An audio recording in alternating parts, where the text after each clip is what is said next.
그만큼 북한은 한국이 특히나 한국이 잘 나가는 걸 너무나 싫어하기 때문에 한국이 좀 국제적으로 좀 조명을 받는다든가 혹은 뭐 유명해진다든가 이럴 때마다 초를 치려고 하는 그런 아주 못되고 악한 습성을 가지고 있는 것 같습니다.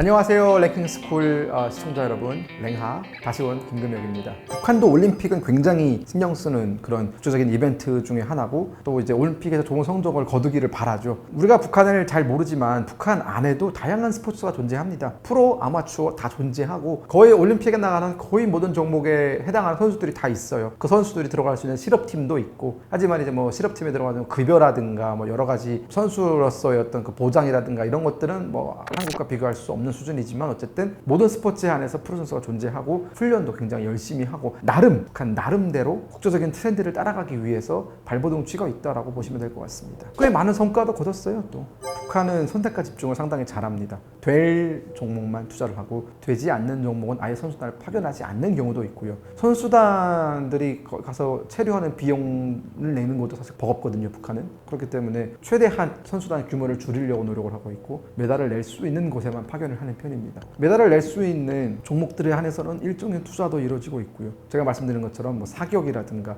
유도라든가 레슬링이라든가 이런 면에서는 북한이 종종 좋은 성과를 낸 적이 있고, 체조, 북한이 또 체조를 또 기가 막히게 잘합니다. 그런 데에서는 어느 정도 투자가 이루어지는 편이죠. 북한은 언제나 무리를 하고 싶겠죠. 하지만 뭐 있어야 무리를 하는 건데 북한은 없습니다. 일단 뭐 무리를 하고 싶어도 뭐 없어요. 그래서 못합니다. 북한이라는 그 네임들을 알릴 수 있는 기회이기 때문에 또 어떻게 보면은 뭐 유엔 안보리에서 북한 이름이 불리는 건 혼나는 거잖아요. 하지만 올림픽에서는 혼나는 건 아니잖아요. 결국은 어떤 긍정적인 방법으로 홍보를 할 수 있는 것이기 때문에 참가를 하는 것이고요. 그리고 어쨌든 북한에 있는 스포츠 선수들한테 동기부여라는 게 필요한데 올림픽이 동기부여가 되는 거죠. 김정일 훈련법. 야매로. 그러니까 해외 지도자나 이런 사람들이 좀 들어가야 어느 정도 그게 퍼지는데 그게 안 되니까 계속 그 안에서 그냥 고인물들끼리 고이는 거예요. 그러니까 북한은 전혀 그게 안 됩니다. 1996년에 아틀란타 올림픽이 있었어요. 아틀란타 올림픽에서 가장 이변이 됐던 것은 유도 종목이었는데 유도 여자 종목 48kg 종목이었거든요. 그 48kg 종목의 강자는 일본 선수였어요. 전통의 강호 그 선수는 누구도 넘을 수 없고 그 대회 직전까지 한 50경기 동안 한 번도 패한 적이 없을 정도의 무패 전적을 자랑하는 일본 선수가 있었고 당시 그 북한 대표팀에서 나왔던 선수는 개순희라는 선수였어요. 근데 그분이 무명 선수였어요. 심지어 16살 나이였어요. 16살의 나이에 첫 출전한 올림픽이었는데 유럽의 강호, 뭐 동남아시아 강호들을 다 쓰러뜨리면서 결승까지 올라왔거든요. 결승에서 일본 선수와 만났어요. 이 개순희 선수는 일본 선수에 대한 다양한 정보를 가지고 있습니다. 왜냐면 워낙 유명한 선수니까 데이터가 많을 거 아니에요. 근데 반면에 일본 선수는 이 개순희 선수에 대해서 단 아무것도 아는 게 없었어요. 왜냐하면 처음 나온 선수다 보니까. 그래가지고 초반에 엄청난 공격을 퍼부었어요. 근데 개순희 선수가 힘이 장사입니다. 16살 나이에 모든 공격을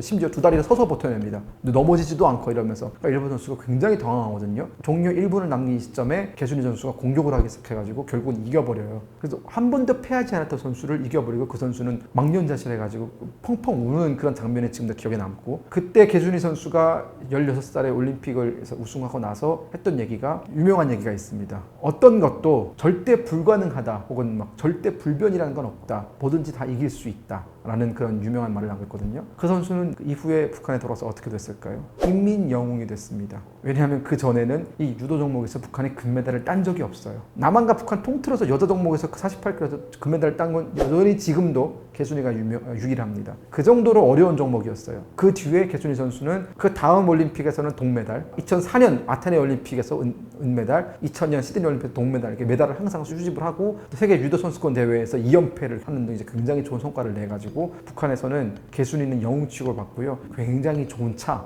벤츠였을 거예요. 아마 기억하기로는. 벤츠 S클래스였던 걸로 기억하고요. 그리고 굉장히 큰 집도 받았고 기사도 받았고 결혼도 굉장히 잘했고 여전히 지금도 북한 매체에서 우리가 마치 지금 2002년 월드컵 때 그 우리 영웅들 그 사광신화 영웅들 지금도 축구계에서 한 자리씩 다 하시잖아요. 똑같습니다. 개순이가 지금도 여전히 한 자리 하고 있고 최고 국회의원까지 됐었어요. 최고인민의 대의원도 됐었고 그 정도로 몰빵을 해줍니다. 북한 입장에서는 국제 무대에서 북한이라는 이름을 널리 알렸다라는 것에 대해서 굉장히 많은 의미 부여를 하는 편이거든요. 개순이가 가장 상징적인 인물이죠. 되게 많이 잘못 알려진 것 중에 하나가 지면 아오지 간다 뭐 이런 게 있잖아요. 근데 북한 선수들은 대부분 다 집니다. 그럼 뭐 그 선수들 다 아오지 보내게요? 그건 불가능한 일이고요. 한국 선수한테 졌다고 해서 뭐 또 페널티가 있거나 그러진 않습니다. 하지만 이제 북한 입장에서 그 선수가 열심히 했는데 졌다라고 하면 북한도 인정은 해요. 본인들이 스포츠에 투자를 하지 못하고 있기 때문에 실력이 안 나온다는 것에 대해서는 대부분 인정을 합니다. 하지만 본인들이 강점이라고 생각하는 종목에서 졌을 경우에는 페널티가 있죠. 예를 들어서 유도라든가 뭐 마라톤이라든가 이런 북한이 좀 잘한다고 생각하는 종목들이 있어요. 혹은 뭐 사격이라든가 뭐 레슬링이라든가 혹은 뭐 역도라든가 이런 종목은 또 북한이 또 전통적으로 좀 잘하는 종목 중에 하나거든요. 그런 종목에서 북한이 뭐 한국 선수한테 뭐 어이없이 졌다 이러면 페널티를 받습니다. 근데 뭐 아오지까지 가는 건 아니고요. 다음번 대회 출전을 못한다든가 아니면 대우가 확 떨어진다든가 라는 식의 페널티는 있겠지만 아예 뭐 감옥에 보내거나 그러진 않습니다. 그럴 수 없다라는 걸 알아요. 북한도 선수 한 명 키워내는데 너무나 많은 시간과 돈이 들어가기 때문에 함부로 그렇게 하지 못합니다.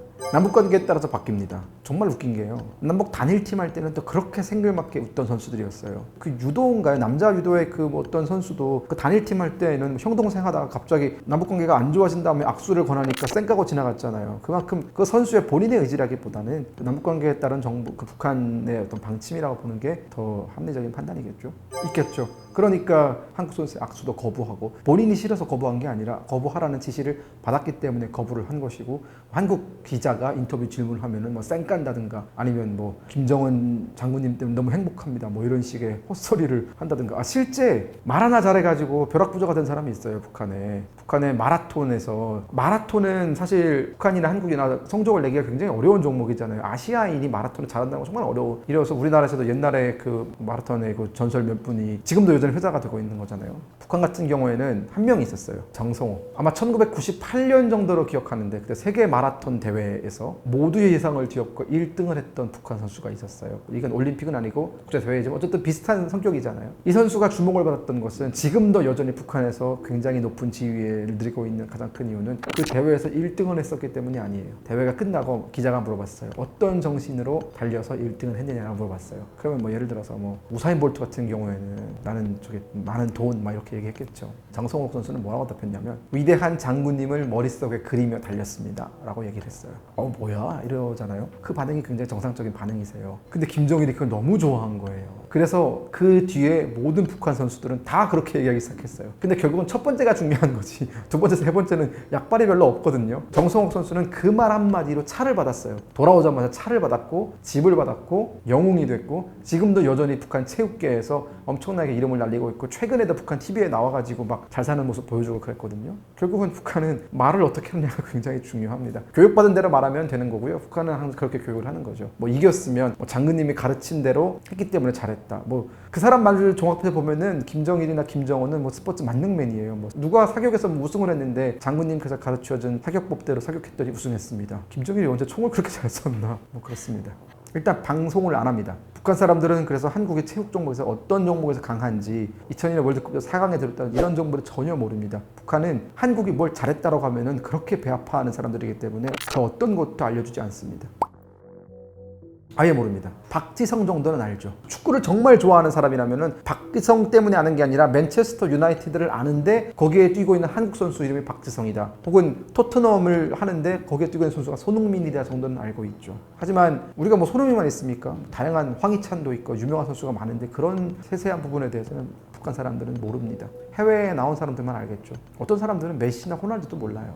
선발하는 사람들이고요. 그게 미녀 응원단의 유래가 2000년대 초반에 남북관계가 좋았을 때 서로 이렇게 좀 체육 교류 같은 것도 많이 했었어요. 그리고 부산 아시안 게임도 할 때도 이제 북한에서 이제 선수들 파견하면은 남북관계가 좋을 때임에도 불구하고 어쨌든 북한은 자존심이나 체면 같은 걸 굉장히 중요하게 생각하거든요. 그러다 보니까 한국에 가서 경기를 하고 있는 선수들이 기가 죽지 말라고 응원단을 보내주는 건데 또 이제 뭐 남남북녀 뭐 이런 말 쓰면서 북한의 미녀들 막 평양에 가면 발에 걸치는 게 미녀다 뭐 이런 식으로 선전을 하면서 보내잖아요. 한 명 한 명 엄선한 겁니다. 그거 제가 봤을 때 흔한 얼굴은 아니었고요. 아주 독특한 기준과 또 그 혁명성과 토대와 가족 배경 다 골라가지고 누가 들으면 저기 어디 학교 가서 임의적으로 선택한 줄 알겠어요. 절대 그런 거 아니고요. 다 다 선발해가지고 다 검증 거쳐서 온 사람들이고요. 그 중에 한 명이 이설주였잖아요. 일단 북한은 올림픽은 항상 참여를 하는 편인데 코로나 때 이제 못했었죠. 코로나 때는 북한이 어떤 경기에도 파견을 하지 않았고 아마 이번에는 아마 저는 파견할 거로 보여집니다. 대규모 선수단을 꾸리고 있다라는 소식도 들려오고 있고 북한을 막을 수 있는 방법은 없습니다. 러시아 같은 경우에는 파리올림픽 출전이 금지가 됐어요. 왜냐하면 러시아는 지금 전쟁을 일으킨 전범국이기 때문에 공통적인 의견이 모아져서 금지를 시켰지만 북한은 뭐 인권 탄압도 하고 있고 여러 가지로 국제사회와는 거리가 먼 길을 가고 있지만 그럼에도 올림픽 참가를 제한할 수 있는 수준까지는 아니기 때문에 북한이 올림픽 참가를 뭐 막을 수 있는 명분 같은 건 없다라고 저는 보고 있고요. 하지만 북한이 너무나 오랜만에 참가하는 국제 대회예요. 그래서 어떤 성적을 거둘지는 잘 모르겠습니다. 대표적으로 연평해전이 있죠. 연평해전은 2002년 6월 달에 일어난 사건인데 그때 하필 우리가 터키와의 3, 4강전을 앞두고 있는 그런 날이었잖아요. 그날 어쨌든 전 국민적인 관심이 축구에 모아지고 있었을 때 북한이 불의에 기습을 하면서 우리 이제 윤영아 씨를 비롯한 많은 6명의 장병들이 전사했던 일이 있었는데 그런 식으로 도발을 합니다. 북한은. 어떻게든 어쨌든 그 남한에서 진행하고 있는 그 올림픽 혹은 뭐 월드컵 이런 것에 전 세계적인 관심이 모아지고 있을 때 그걸 회방하기 위해서 어떻게든 좀 망치기 위해서 그런 행동을 하고요. 또 이게 뭐 그때만 있었습니까? 칼기 폭파 사건도 김현희 씨가 일으킨 칼기 폭파 사건도 결국은 88 올림픽을 앞두고 1987년에 일어난 사건이잖아요. 얼마나 많은 사람이 죽었습니까? 근데 그 칼기 폭파 사건을 일으키는 원인은 이유가 그거예요. 88 올림픽에 대한 두려움을 심어주겠다. 그러니까 88 올림픽에 참가하면 테러를 당할 수도 있다는 두려움을 심어주기 위해서 그런 정말 못된 짓을 한 건데 물론 김현희 씨는 그것에 대해서 참여하고 반성을 했지만 수백 명을 죽인 죄가 저는 사라진다고 보지는 않고요. 그만큼 북한은 한국이 특히나 한국이 잘 나가는 걸 너무나 싫어하기 때문에 한국이 좀 국제적으로 좀 조명을 받는다든가 혹은 뭐 유명해진다든가 이럴 때마다 초를 치려고 하는 그런 아주 못되고 악한 습성을 가지고 있는 것 같습니다. 이번 대회는 다행히도 파리에서 열리기 때문에 뭐 북한이 여기에 뭐 인위적으로 한국을 상대로 도발을 할 거라고 보지는 않습니다. 그리고 만약 북한이 파리 올림픽은 전 세계인들의 축제란 말이에요. 이게 뭐 파리에서 열릴 축제가 아니라 올림픽은 전 세계인들의 축제입니다. 보통 올림픽에는 서로 싸우는 것도 좀 중지하고 그래요. 왜냐하면 축제가 벌어지고 있는 와중에 또 서로는 또 피를 흘리는 이게 말이 안 되는 거잖아요. 그렇기 때문에 저는 북한이 자제하기를 강력하게 권고를 하고요. 만약 북한이 파리 올림픽 기간에 도발을 하게 될 경우 전 세계를 적으로 돌리는 거겠죠. 특히나 프랑스가 얼마나 싫어하겠습니까? 프랑스도 핵을 보유하고 있단다, 정원아. 네, 랭킹스쿨 시청자 그리고 구독자 여러분, 오늘도 이렇게 북한의 다양한 정보, 특히나 올림픽을 앞두고 북한이 어떻게 올림픽에 참가를 하고 또 올림픽을 전후로 해서 북한이 도발은 하지 않을지 이런 점들에 대해서 얘기를 나눠봤습니다. 유익한 시간이 되셨기를 바라겠습니다. 감사합니다.